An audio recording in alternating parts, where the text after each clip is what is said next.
ఓం శాంతి. ఈరోజు Murali date 1 April 2025. మధురమైన పిల్లలు, తండ్రి జ్ఞానసాగర్లు. వారికి జానీ జానన్హార్ అనే మహిమ ఉంది. అంటే వారికి సర్వము తెలుసు అనే అసత్య మహిమ ఉంది. తండ్రి అయితే మిమ్మల్ని పతితుల నుండి పావనంగా చేసేందుకే వస్తారు. ప్రశ్న: తండ్రితో పాటు అందరికంటే అధిక మహిమ ఇంకెవ్వరికీ ఉంది, ఎందుకు? జవాబు: 1. తండ్రితో పాటు భారతదేశానికి కూడా చాలా మహిమ ఉంది. భారతదేశమే అవినాశి ఖండము. భారతదేశమే స్వర్గంగా అవుతుంది. తండ్రి భారతవాసుల్నే ధనవంతులుగా, సుఖవంతులుగా, పవిత్రంగా చేశారు. 2. గీతకు కూడా అపారమైన మహిమ ఉంది. సర్వశాస్త్రాల శిరోమణి గీత. 3. చైతన్య జ్ఞానగంగలైన మీకు కూడా చాలా మహిమ ఉంది. మీరు నేరుగా జ్ఞానసాగరు నుండి వెలువడ్డారు.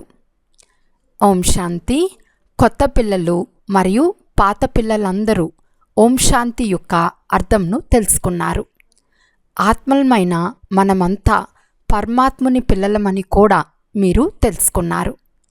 పరమాత్మ అత్యంత ఉన్నతులు, అందరికీ అత్యంత ప్రియమైన ప్రియుడు.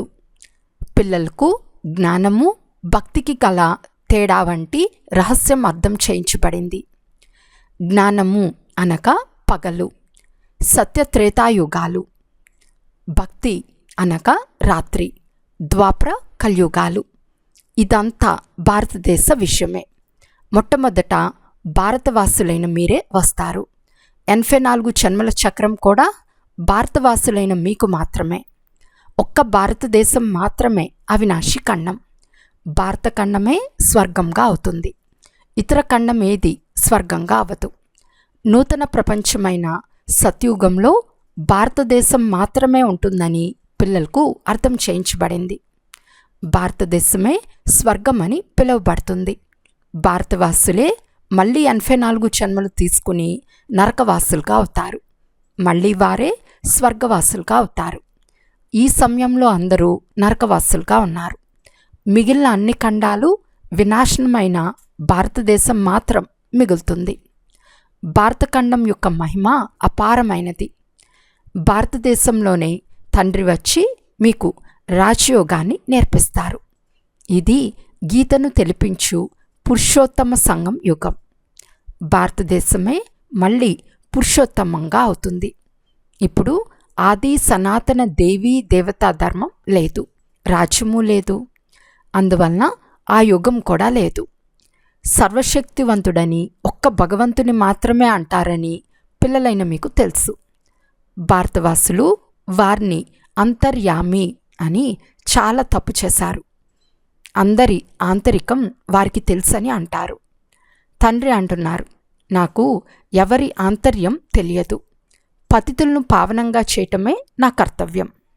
శివబాబా, మీరు అంతర్యామి అని చాలామంది అంటారు.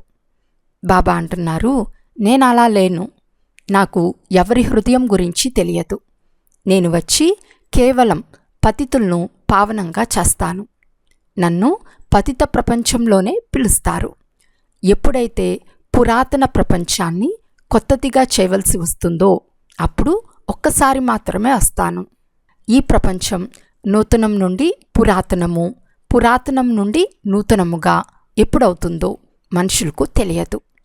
ప్రతి వస్తువు కొత్త నుండి పాతదిగా సతో రజో తమోలోకి తప్పక వస్తుంది. మనుషులు కూడా ఇలాగే అవుతారు. బాల్యావస్థలో సతో ప్రధానంగా ఉంటారు. ఆ తర్వాత యువతగా అవుతారు. ఆ తర్వాత వృద్ధులుగా అవుతారు. అనగా రజోతమోలోకి వస్తారు. వృద్ధ శరీరం అయిన తర్వాత దాన్ని వదిలి మళ్ళీ బాలునిగా అవుతారు. నూతన ప్రపంచంలో భారతదేశం ఎంతో ఉన్నతంగా ఉండేదని పిల్లలకు తెలుసు. భారతదేశం మహిమ అపారమైనది. ఇంత సుఖవంతమైన, ధనవంతమైన, పవిత్రమైన ఖండం మరొకటి లేనేలేదు. దీనిని మళ్ళీ సతోప్రధానంగా చేసేందుకు తండ్రి వచ్చారు. సతోప్రధాన ప్రపంచం స్థాపనవుతూ ఉంది. త్రిమూర్తులైన బ్రహ్మ, విష్ణు, శంకరులను ఎవరు సృష్టించారు? అత్యంత ఉన్నతమైన శివుడు. త్రిమూర్తి బ్రహ్మ అని అంటారు కూడా, అర్థమైతే తెలియదు. వాస్తవానికి త్రిమూర్తి శివ అని అనాలి, బ్రహ్మను కాదు. దేవదేవ మహాదేవుడని మహిమ చేస్తారు. శంకరుణ్ణి ఉన్నతంగా ఉంచితే త్రిమూర్తి శంకరుడు అని అనాలి కదా. మరి త్రిమూర్తి బ్రహ్మ అని ఎందుకంటారు? శివుడు రచయిత, పరంపిత పరమాత్మ బ్రహ్మ ద్వారా బ్రాహ్మణులను స్థాపన చేశారని మహిమ కూడా చేస్తారు. భక్తి మార్గంలో జ్ఞానపూర్ణులైన తండ్రిని సర్వజ్ఞుడు అని అంటారు. కానీ ఈ మహిమ అర్థసహితంగా లేదు. తండ్రి ద్వారా మనకు వారసత్వం లభిస్తుందని పిల్లలైన మీకు తెలుసు. వారే స్వయంగా బ్రాహ్మణులైన మనల్ని చదివిస్తారు. ఎందుకంటే వారు తండ్రి కూడా అయ్యారు, సుప్రీం టీచర్ కూడా అయ్యారు. ప్రపంచ హిస్టరీ, జాగ్రఫీల చక్రం ఎలా తిరుగుతుందనే విషయాలు కూడా అర్థం చేయిస్తారు. వారే జ్ఞానసాగర్లు. కానీ సర్వం తెలిసిన వారని అనటం పొరపాటు. నేను వచ్చి కేవలం పతితులను పావనంగా మాత్రం చేస్తాను. 21 జన్మల రాజ్యభాగ్యంను ఇస్తాను. భక్తి మార్గంలో అల్పకాలిక సుఖం ఉంటుంది. దీనిని గురించి సన్యాసులకు, హఠయోగులకు తెలియనే తెలియదు. వారు బ్రహ్మతత్వంను స్మృతి చేస్తారు. బ్రహ్మతత్వం భగవంతుడు కాదు, ఒక్క నిరాకార శివుడే భగవంతుడు. వారు సర్వాత్మల తండ్రి. ఆత్మలమైన మనము నివసించే స్థానము బ్రహ్మాండము. స్వీట్ హోమ్ అంటే మధురమైన ఇల్లు. అక్కడి నుండి ఆత్మలమైన మనం పాత్రను అభినయించేందుకు ఇక్కడకు అంటే భూమిపైకి వస్తాము. ఒక శరీరాన్ని వదిలి మూడో శరీరం తీసుకుంటున్నానని ఆత్మ అంటుంది. 84 జన్మలు కూడా భారతవాసులకు మాత్రమే. ఎవరైతే ఎక్కువ భక్తి చేస్తారో వారే మళ్ళీ జ్ఞానం కూడా తీసుకుంటారు. తండ్రి చెప్తున్నారు, భలే గృహస్థ వ్యవహారంలో ఉండండి, కానీ శ్రీమతంను అనుసరించండి. ఆత్మలైన మీరందరూ ప్రియుడైన ఒక్క పరమాత్ముని ప్రేయస్సులు. మీరు భక్తి మార్గం నుండి నన్ను స్మృతి చేస్తూ వచ్చారు. ఆత్మ తన తండ్రిని స్మృతి చేస్తుంది. ఇది దుఃఖధామము. నిజానికి ఆత్మలమైన మనము శాంతిధామ నివాసులము. అక్కడి నుండి మనము సుఖధామానికి వచ్చాము. తర్వాత మనము 84 జన్మలు తీసుకున్నాము. హంసో సోహం అర్థమును కూడా తెలిపించారు. వారు ఆత్మనే పరమాత్మ, పరమాత్మనే ఆత్మ అని అంటారు. కానీ దేవతలుగా ఉండిన మనమే క్షత్రియులుగా, వైశ్యులుగా, శూద్రులుగా అయ్యామని తండ్రి అర్థం చేయించారు.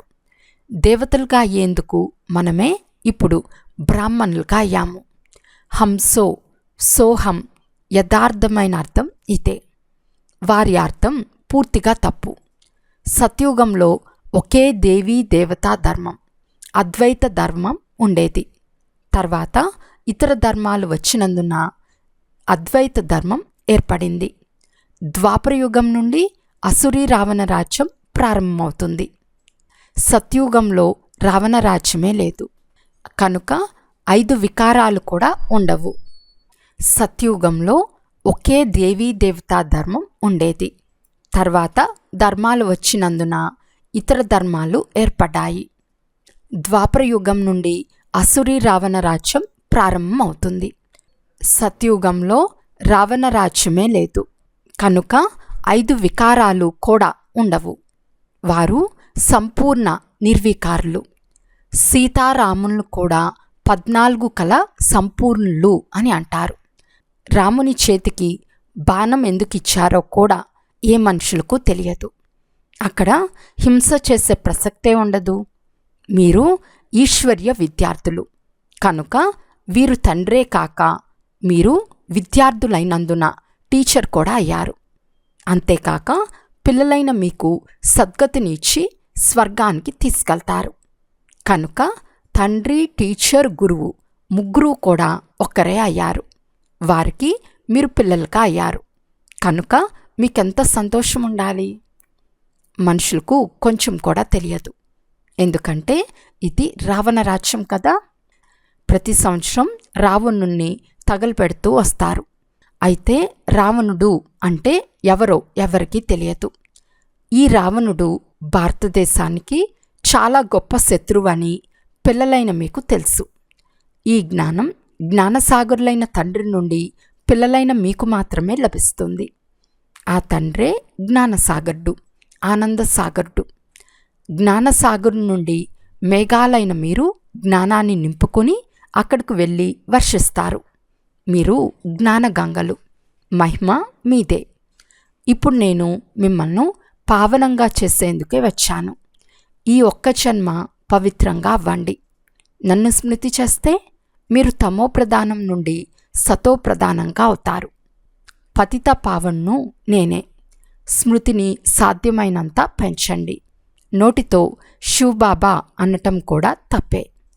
ప్రేయసి తన ప్రియుణ్ణి ఒక్కసారి చూస్తే ఆమె బుద్ధిలో అతని స్మృతి మెదులుతూ ఉన్నట్లు ప్రేయసులైన మీరు ప్రియుణ్ణైనా నన్ను స్మృతి చేయండి. భక్తి మార్గంలో ఎవరు ఏ దేవతను స్మృతి చేస్తారో, పూజిస్తారో ఆ దేవత సాక్షాత్కారం అవుతుంది. అది అల్పకాలికమైనది. భక్తి చేస్తూ క్రిందకి దిగుతూ వచ్చారు. ఇప్పుడు మృత్యు మీ ముందే నిలబడి ఉంది. అయ్యో అయ్యో అని ఆర్తనాదాలు చేసిన తర్వాత జై జై ధ్వనులు వినిపిస్తాయి. రక్తనదులు భారతదేశంలోనే ప్రవహిస్తాయి. గృహయుద్ధాలు లక్షణాలు కూడా కనిపిస్తున్నాయి. తమోప్రధానమైపోయారు. మీరిప్పుడు సతోప్రధానంగా అవుతున్నారు. కల్పకృతం ఎవరైతే దేవతలుగా అయ్యారో వారే మళ్ళీ వచ్చి తండ్రి నుండి వారసత్వాన్ని తీసుకుంటారు. భక్తి తక్కువగా చేసి ఉంటే జ్ఞానం కూడా తక్కువగానే తీసుకుంటారు. ప్రజల్లో కూడా నంబర్ వారుగా పదవులు పొందుతారు. మంచి పురుషార్థులు శ్రీమతంను అనుసరించి మంచి పదవి పొందుతారు. నడవడిక కూడా బాగుండాలి. దైవీ గుణాలు కూడా ధారణ చేయాలి. అవి 21 జన్మలు కొనసాగుతాయి. ఇప్పుడు అందరివి అసురి గుణాలే. ఇది అసురి ప్రపంచం, పతిత ప్రపంచం కదా. పిల్లలైన మీకు చరిత్ర, భూగోళాలు కూడా అర్థం చేయించబడ్డాయి. ఇప్పుడు స్మృతి చేసే శ్రమ చేస్తే మీరు సత్యమైన బంగారుగా అవుతారు. సత్యుగము, స్వర్ణిమ యుగము సత్యమైన బంగారుగా ఉంటుంది. తర్వాత త్రేతాయుగంలో వెండి కలుస్తుంది. కళలు తగ్గుతూ ఉంటాయి. ఇప్పుడు ఒక కళ కూడా లేదు. ఎప్పుడైతే ఇటువంటి దురదశ కలుగుతుందో అప్పుడు తండ్రి వస్తారు. ఇది కూడా డ్రామాలో నిర్ణయించబడి ఉంది. ఈ రావణ రాజ్యంలో అందరూ తెలివిహీనులుగా అయ్యారు. ఈ అనంతమైన నాటకంలో పాత్రధారులుగా ఉంటున్న డ్రామా ఆది మధ్యాంతాల గురించి తెలియదు. మీరు పాత్రధారులు కదా. మనం ఇక్కడకు పాత్ర చేసేందుకు వచ్చామని మీకు తెలుసు. పాత్రధారులైన డ్రామా గురించి తెలియదు. అందుకే కదా అనంతమైన తండ్రి మీరంతా తెలివిహీనులుగా అయ్యారని అంటున్నారు. ఇప్పుడు నేను మిమ్మల్ని వివేకవంతులుగా వజ్ర సమానంగా తయారు చేస్తాను. మళ్ళీ రావణుడు వచ్చి గవ్వ సమానంగా చేస్తాడు. నేనే వచ్చి అందరినీ వెంట తీసుకెళ్తాను. మళ్ళీ తర్వాత ఈ పతిత ప్రపంచం కూడా వినాశనమైపోతుంది. దోమల వలె అందరినీ తీసుకెళ్తాను. మీ గురి, లక్ష్యం మీ ముందే నిల్చుని ఉంది. మీరు ఇలా అంటే లక్ష్మీనారాయణులుగా తయారవ్వాలి. అప్పుడే మీరు స్వర్గవాసులుగా అవుతారు. బీకేలు అయిన మీరు అలా అయ్యేందుకు పురుషార్థం చేస్తున్నారు. మనుషుల బుద్ధి తమో ప్రధానంగా ఉన్నందున అర్థం చేసుకోలేరు. ఇంతమంది బీకేలు ఉన్నప్పుడు ప్రజాపిత బ్రహ్మ కూడా తప్పకుండా ఉంటారు. బ్రాహ్మణులు అత్యంత శ్రేష్టమైన వారు. బ్రాహ్మణులే మళ్ళీ దేవతలు. చిత్రాలలో బ్రాహ్మణులను శివబాబాను మాయం చేశారు. బ్రాహ్మణులైన మీరిప్పుడు భారతదేశాన్ని స్వర్గంగా చేస్తున్నారు. అచ్చా, మధురాతి మధురమైన అపురూపమైన పిల్లలకు మాతాపిత బాప్దాదాల ప్రియ స్మృతులు మరియు గుడ్ మార్నింగ్.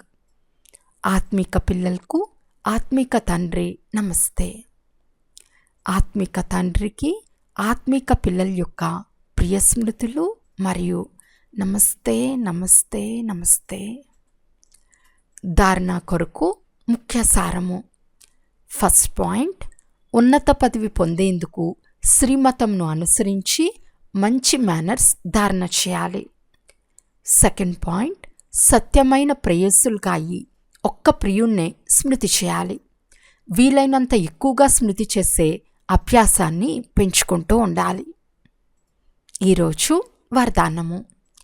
నేను నిమిత్త ఆత్మను అనే స్మృతి ద్వారా మా యొక్క గేటును మూసేసే డబల్ లైట్ భవ. ఎవరైతే స్వయాన్ని నిమిత్తమని భావించి నడుస్తారో వారికి డబల్ లైట్ స్థితి స్వతహాగా అనుభవం అవుతుంది. చేసి చేయించేవారు చేయిస్తున్నారు, నేను నిమిత్తంగా ఉన్నాను అనే స్మృతి ద్వారా సఫలత తప్పకుండా లభిస్తుంది. నాది అనేది రావటం అనగా మాయ ప్రవేశించే గేట్ తెరుచుకోవటం. నిమిత్తమని భావించటం అనగా మా యొక్క గేట్ మూసుకోవటం అని అర్థం. కనుక నిమిత్తమని భావించటం ద్వారా మాయాచీతులుగా కూడా అవుతారు, అంతేకాక డబల్ లైట్గా కూడా అవుతారు.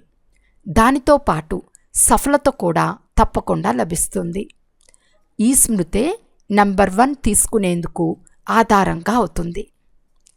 స్లోగన్: ప్రతి పనిని త్రికాలదర్శిగా ఇచ్చేస్తే సహజంగా సఫలత అనేది లభిస్తూ ఉంటుంది. అవ్యక్త సూచన: కంబైన్ రూపం యొక్క స్మృతి ద్వారా సదా విజయులుగా అవ్వండి. శివశక్తి యొక్క అర్థమే కంబైన్డ్. తండ్రి మరియు మీరు ఇరువురిని కలిపి శివశక్తి అని అంటారు. కనుక ఎవరైతే కంబైన్డ్గా ఉంటారో వారిని ఎవరు వేరు చేయలేరు. మేము కంబైన్డ్గా ఉండేందుకు అధికారిగా అయ్యామని గుర్తుంచుకోండి. ఇంతకుముందు వెతికేవారిగా ఉండేవారము, కానీ ఇప్పుడు జతలో ఉండేవారము అనే నష సదా ఉండాలి. అచ్చా, ఓం శాంతి.